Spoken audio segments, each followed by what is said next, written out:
吴磊和赵露思主演的古装剧《星汉灿烂》持续霸屏，高唐剧情让大家都磕疯了。这部剧改编自关心则乱的小说《星汉灿烂，幸甚之哉》，许多原著小说里的高唐名场面，在电视剧里都神还原了呢。凌不疑在小说中有很多明目张胆的告白示爱举动，亲不停，抱不停，动不动就把程少商禁锢在怀里，对程少商的占有欲极强，小说超级甜呀。以下原著小说《星汉灿烂》10个高甜名场面：程少商喉接吻，凌不疑抢婚，番外婚后遇到炸裂。星汉灿烂高唐名场面1：凌不疑程少商喉接吻初吻。原著小说里，凌不疑和程少商的初吻甜到炸锅。宴会上，凌不疑和二公主一起表演助兴，凌不疑第一次在程少商面前展现情意。而二公主的舞姿出了名，所有人都盯着二公主看，只有程少商望着凌不疑。程少商还喝了凌不疑酒杯里的酒。结果凌不疑弹完琴回来，就问程少商为什么喝自己的酒，还问为什么一直盯着自己看，心里在暗爽。程少商回答因为好看，然后鬼使神差之下就起身想亲凌不疑。本想亲嘴，殊不知微醺之下伸手迟钝，重重地亲在了凌不疑的喉结上。凌不疑一抹不可置信，大手掌紧紧抓着程少商，然后低下头轻轻吻了他嫣红小嘴，超级甜呀。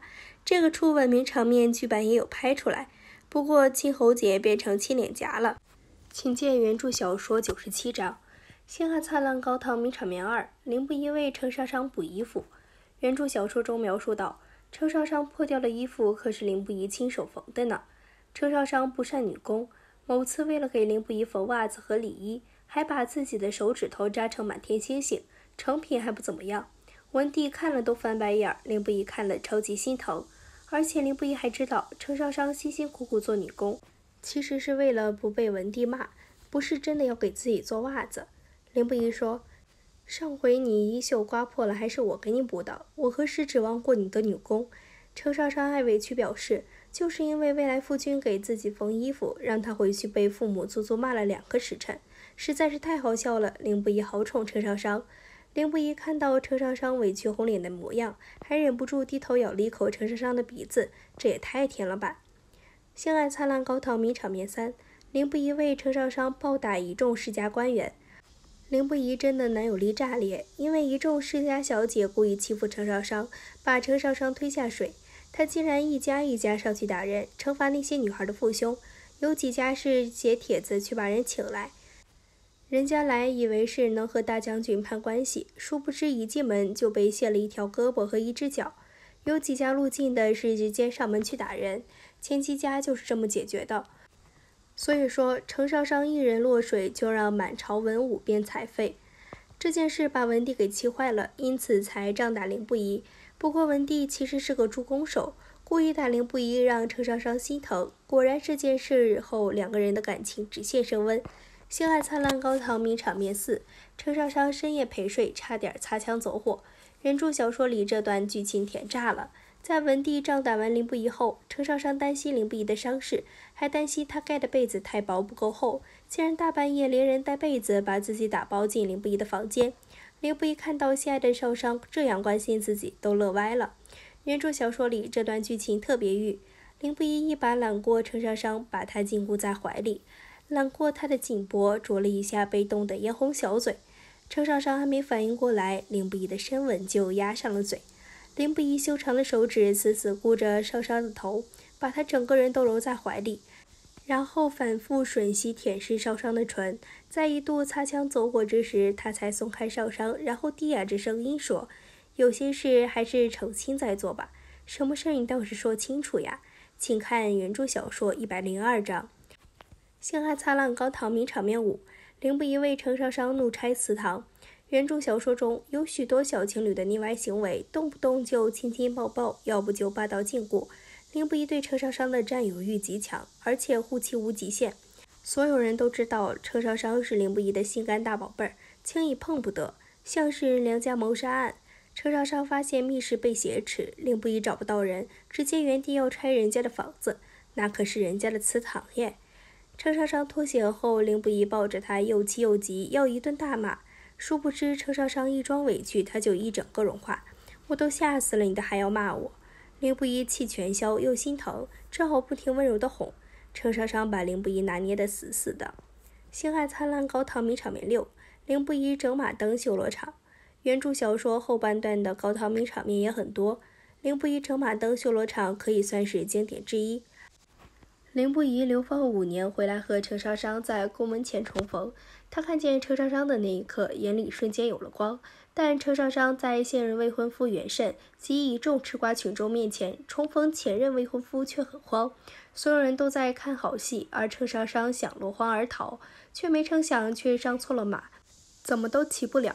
凌不疑就当着所有人的面，包括袁慎，穿越众人走到车少商面前给他整马灯，就是有种茫茫人海我只看得到你的感觉。凌不疑实在勇，爱得明目张胆。他一只手握着车少商纤细的腰，然后帮他调整好马灯，还反问车少商：“我现在连给你整马灯都不配了吗？”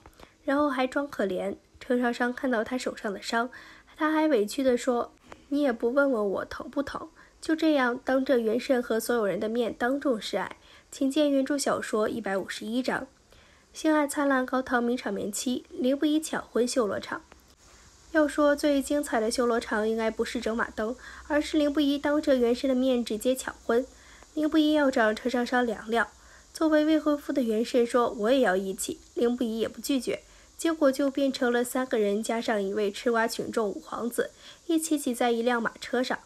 然后凌不疑直接开门见山对车少商说：“少商，你和袁慎退婚吧，然后嫁给我。”袁慎都惊呆了，袁慎吃瓜吃得乐呆了。车少商又惊又气，直接大骂凌不疑是个疯子。原著小说里的凌不疑爱车少商爱得很疯，爱得肆无忌惮，所以还被书迷称为男小三，抢人抢得理直气壮，明目张胆。请见原著小说157章。星海灿烂高唐名场面8，凌不疑怒气牙印之爱。抢婚修罗场还不是最精彩的，凌不疑怒气牙印之爱才够看。5年前，两人曾有过牙印定情之约。5年后重逢，凌不疑掀开车少商的衣袖，发现牙印几乎淡得看不见。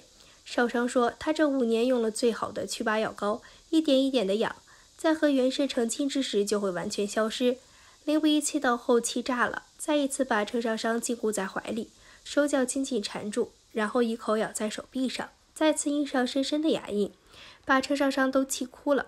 然后车少商也反咬回去，两人就这样在地上又咬又打。请见原著小说162章。星海灿烂高唐名场面9，凌不疑当众下跪求原谅。牙印之后才是真正的高潮名场面呢。凌不疑单膝跪在车少商面前，哭唧唧地说：“你别这样狠心，求求你，别对我这样狠心。”那委屈巴巴的模样，哪有平时凶神恶煞大将军的样子呀？凌不疑完全是爱得不要面子了。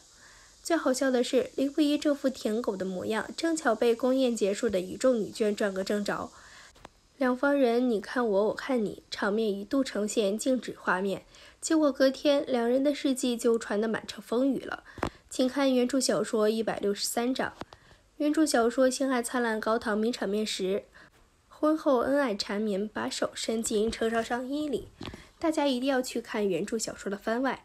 凌不疑和车少商婚后甜到炸锅，像是某次凌不疑大清早要出门，车少商披散着头发，光着纤纤玉足走出来要送他，那模样魅惑可人。凌不疑一把又揽住车少商，车少商轻轻地咬了他的喉结，然后又吻到他敞开的胸膛，就这样让车少商又按耐不住了，直接一把举起咬住车少商的耳朵脖子，然后一路往下。还有一次，车少商替凌不疑剃胡子，两人四眼相对，含情脉脉，情意缠绵。凌不疑一只手握住车少商的腰，然后因为夏天衣衫的袖口宽大，他另外一只直接伸进车少商的衣衫里，后面就怀孕了，孩子一个接着一个生。希望这些名场面都能播出，太期待了。